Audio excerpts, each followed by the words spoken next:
Hi everyone, welcome to Z Intelligence. In the last video, we talked about a very important counting technique, which is addition principle. So before I start this video, let's just take a quick review first. In a lot of cases when we want to complete a mission, it is hard to count how many ways are there by directly listing down all possibilities.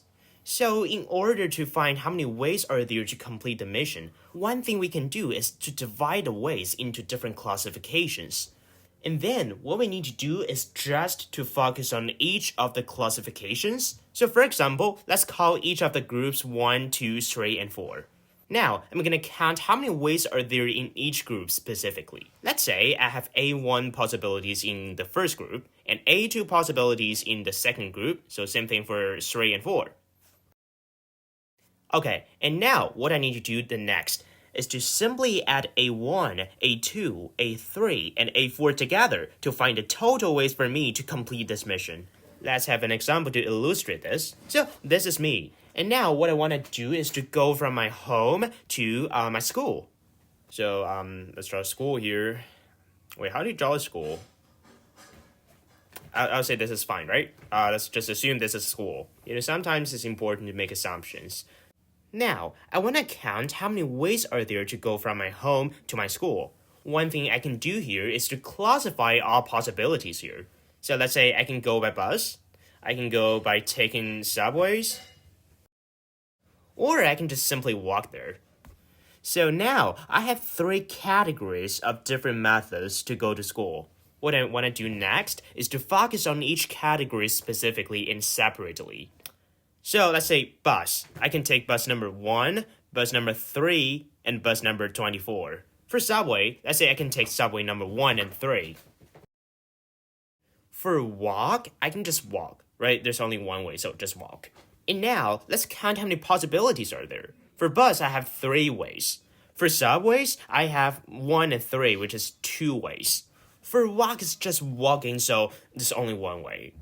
So next, we just need to simply add 3, 2, and 1 to get the total ways of going from home to school. So it seems like addition principle works pretty well here, but unfortunately, for 99% questions, just with addition principle alone is not enough to kill them. Because a lot of times, it's very hard to divide a situation into different cases.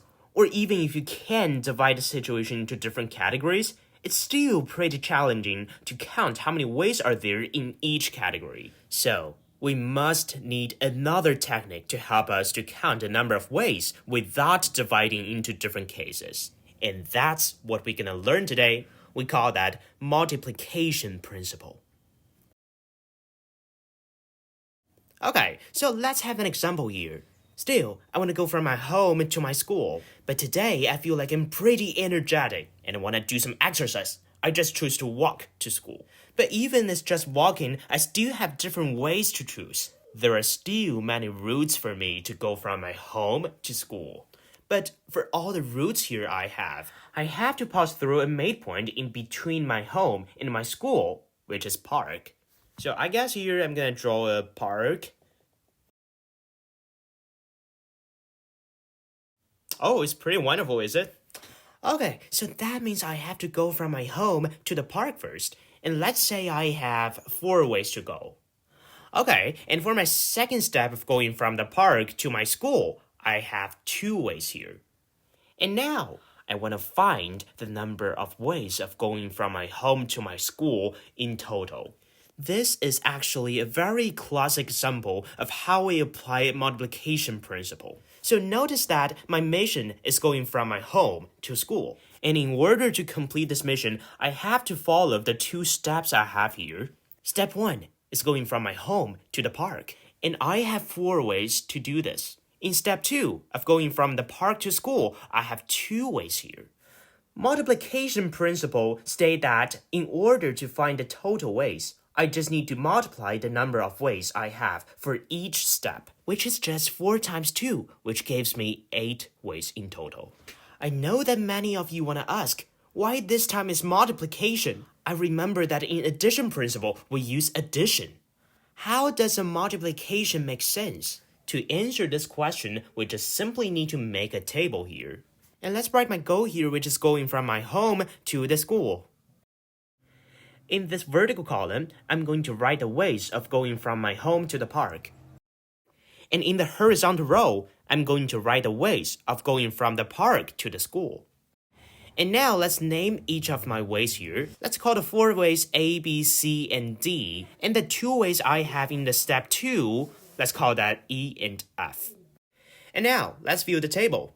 In the first step, which is going from my home to the park, the ways I have are A, B, C, and D. So same thing for this horizontal one, from the park to the school. I have 2 ways, which are E and F. And notice that for any one of the element in the vertical column and in the row, we have an intersection point. So let's say for this example of A and E, let's just call the intersection AE. So that means we also have AF, BE, BF, CE, CF, DE, and DF. And we notice that each of the intersection actually represents a way from my home to the school. For example, let's see the intersection AE and think, which path does it represent? So A, of course, it represents here. So that's this way. And of course, E will just represent this way. So AE together, which will just represent the red path I just drew from my home to the school. So let's have another example CF. Can you find which way does it represent? Hopefully, you said this road. Okay, so let's go back to the table. The number of intersections actually represents the number of ways of going from my home to the school. So, how do I find the number of intersections? I can see that I have 2 columns here, and I have 4 rows here. So, the number of intersections will just simply be 2 times 4, which gives us 8. So that will be an explanation of why here is multiplication, it's not addition. So now let's summarize up this multiplication principle we just learned. Let's say this point is my initial position. And I have another point, let's say that's my goal, that's my destination. So of course, one thing I can do to achieve my goal or complete my mission is just going from my initial position to the goal directly.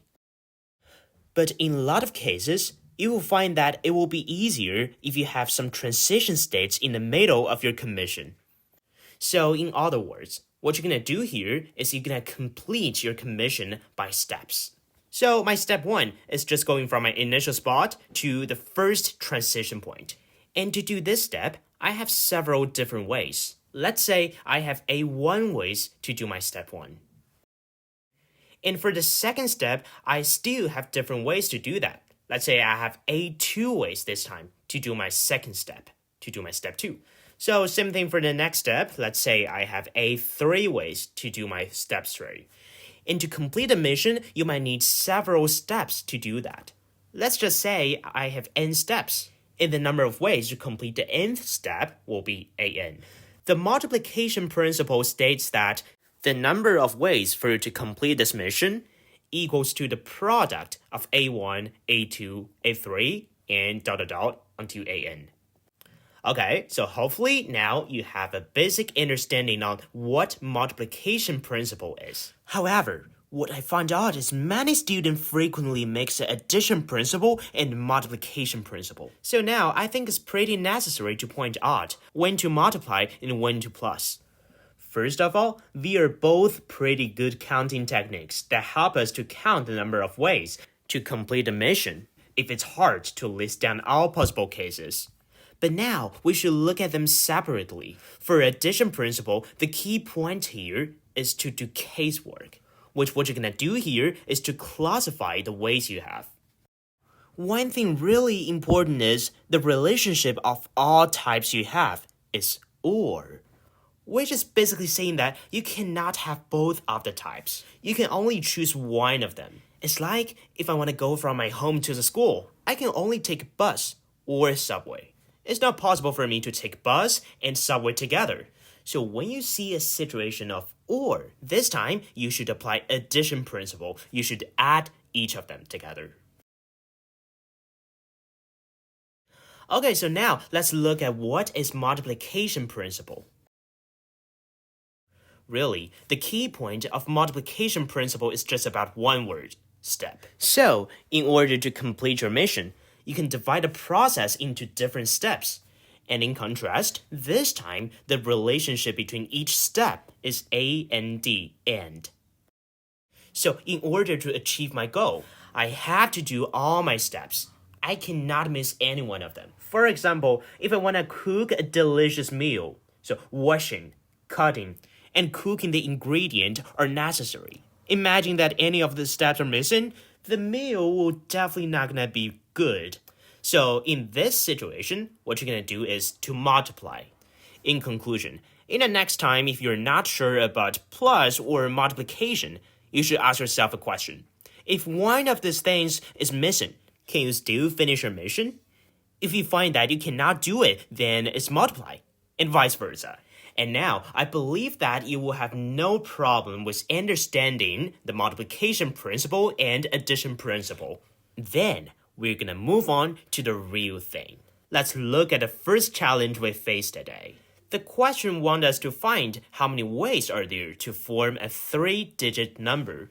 And in each sub-question, we can see more specific restrictions. In the first question, it says we can only use the number 1, 2, and 3. And notice that it says repetitive digits are allowed. That's basically telling you that you can have some numbers like 123, but you can also have something like 113 with double 1.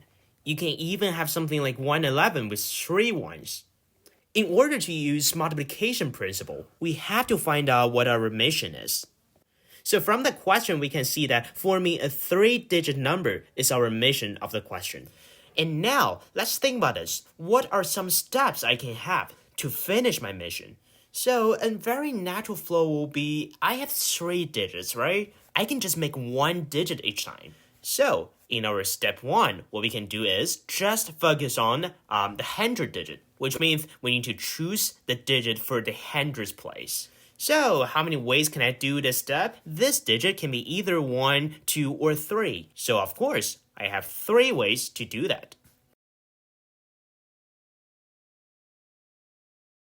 How about our second step? So, we already done our 100 digit. The next thing we need to do is choosing a digit for the 10th place. So, of course, I still have 3 choices, which are 1, 2, and 3. Now, let's do our last step, which is choosing the number for the 1st digit. So, of course, I still have 3 choices, which are 1, 2, and 3. So, we should finish up this question. According to multiplication principle, this time, I just need to multiply the 3 steps together, which I will have 3 times 3 times 3, which is 27. Okay, so let's see the question B. This time, we're still gonna use 1, 2, and 3 numbers. However, one thing different as what we did before, there's no repetitive digits or allowed. So that's basically saying that you can still have something like 3, 2, 1 or 1, 2, 3. But something like 3, 3, 1 is not allowed. Okay, so let's see how does that make the question different. So still, we can use the same idea we used in the last question, since our mission is to form a 3-digit number. So my step 1 can just be choosing a number for the 100 digit, and step 2 will just be 10 digit, and step 3 will be 1 digit. Now let's focus on the first step. We're choosing a number from 1 to 3 for the 100th digit. So, of course, I have 3 choices, which means the number of ways of doing step 1 is 3. And now, let's focus on the second step, which is choosing a digit for the 10th place. So, I still have 1 or 2 or 3. So, I should still have 3 ways. But, is that really right?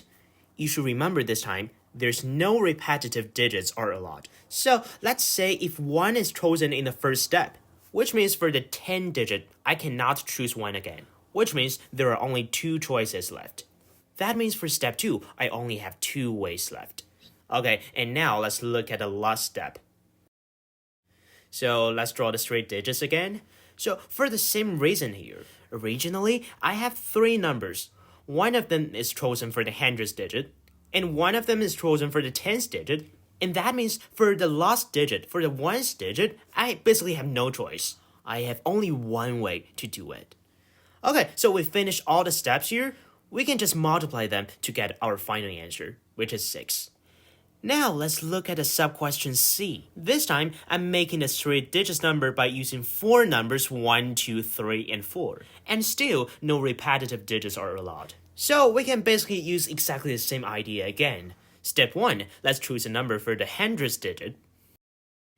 And we have our 3 digits. This time, for the hundredth digit, I have 1, 2, 3, and 4, which are 4 ways to do this. And now, let's think about step 2, which we're going to choose a number for the 10th digit. We know that we already chose a number for the hundredth digit. That means for our numbers 1, 2, 3, 4, one of them cannot be used again in 10th digit, which left us 3 ways to do the 10th digit. And step 3, this is a time for the 1st digit. So this time, one number is chosen for the hundredth digit, and another number is chosen for the 10th digit. So that means for 1st digit, I only have 2 choices. And we can see that across these 3 steps, we can successfully make a 3-digit number with no repetitive digits, which means our mission is completed. To finish up this question, we just need to multiply every step together, which gives me 24. Okay, so now we have one more sub-question. And this question, I'm going to leave it for you for now. And I'm going to talk about this question again in a later video. Let's look at the second example of today. Before I start the question, I hope you can pause the video and try the question yourself first. Okay, so now let's read the question first. The question tells us a motor vehicle plate consists of 7 digits. The first 3 places are letters from the English alphabet, and the remaining 4 places are digits from 0 to 9. And the question wants us to find how many such a plate are there. Seems like this question is very similar as the last one. They both have digits, and we're choosing an element for each digit. So, why don't we just choose exactly the same method for this question? Remember what we did for the last question? We chose each digit separately. But before that, let me just name all my digits here. So my step 1 can just be choosing the letter for the first place, which is place 1. So let's think about this. How many ways can I do this step? We all know that in the English alphabet, we have 26 letters. And I can choose either one of them for my first place. So in total, I have 26 ways to do my first step. Okay, so now let's move on to the second step. We've done the first place, so now we can do the second place, which will be exactly the same, which is 26 ways, because we're still choosing one letter from the 26 letters. But I know someone might have a question. I remember in the last question, if one number is chosen for the hundredth digit, the number of ways for the 10th digit will be 1 less. But here, why it's still 26 ways? But you forget about one thing. Remember in the last question, the question says that no repetitive digits are allowed, which means if a number is chosen for the hundredth place, it cannot be used again in 10th digit. So that's why in 10th digit, I have 1 less possibilities. But in this question, it never tells us that we cannot use the same letter or number again if we already used that. That means for each digit, they're independent. I don't really need to worry about which letter or number did I use. So that means I can even have some plate like XXX0000. That's a possible plate, right? That means for step 2, I still have 26 ways. Now is the time for step 3, and we're choosing a number for a letter for the third place. For the same reason, right? We still have 26 ways. Okay, so now we're down the first 3 places, and it's for the last 4 places. There isn't too much differences, right? The only difference will be now we're choosing numbers. My only choices are 0 to 9, which gives me 10 choices. So that means for the remaining 4 places, I will have 10 ways for each. Okay, so finally, after we've done all these 7 steps, we can successfully make the 7 digits plate.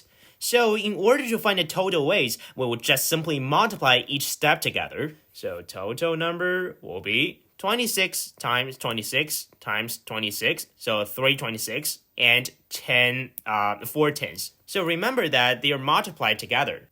So don't mix multiplication and addition. And here, I will just simply leave my answer this way. But if you see a question on your exam, the question will definitely clarify in which form should you express your answer. So here comes our last example of today. Still, I want you to pause the video and try to solve this question by yourself. Okay, so let's read the question now. In this question, we're distributing 4 different letters into 4 different mailboxes, and I want to know how many ways can I do this. Same thing here. If I want to apply multiplication principle, I have to find the mission I need to complete first, which is obvious. We're just sending the 4 different letters into 4 different mailboxes. So when I do this kind of question, I like to draw the 4 mailboxes first. Just like in the previous 2 questions, we're drawing the digits first. Because the question says that the 4 mailboxes are different, right? So I'll try to make them look different. I think they look different enough. And also, I have 4 different letters, and I just name them 1, 2, 3, and 4. And what I need to do is to distribute these 4 letters 1, 2, 3, and 4. But what does it really mean? Okay, so one thing that can really help us to understand the question is we can just list down some examples. Something I can do is I can put the letter 1 and 2 in the first mailbox. Okay. And in the second mailbox, I can just leave it blank. There's nothing in it. In the third mailbox, I can have letters 3 and 4. What are some other ways I can distribute them? This time, I want to put my letter 2 in the second mailbox, and the letter 1, 3, and 4 in the third mailbox. So that means I'll just leave my first and the last mailbox empty. So I guess here I just use the empty notation. Good. So now I think you can understand the question better. And I want you to start to think about in what steps should I complete this mission. Notice that this question is really a real-life problem. So when we do this kind of question, we can just try to put ourselves into the situation. Imagine that you are a postman now, and you have 4 letters, 1, 2, 3, and 4.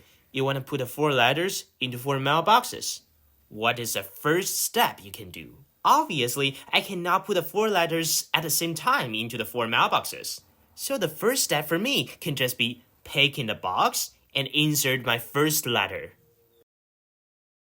Okay, so how many choices I have here? I have 4 mailboxes, which just simply means I have 4 ways to do my first step. Okay, so step 2 will just be choose a box for another letter. So for my letter 2. Again, the question doesn't say that 2 mails cannot be in the same box. So that means each of my steps here, they are independent. After 1 box is chosen for 1 mail, I can still choose the same box for my second mail. So that means for my step 2, I still have 4 ways. And now I know that you already knew that was my step 3 and step 4, which is simply choosing mailboxes for letter 3 and 4. So I know that each of them is going to have 4 ways too.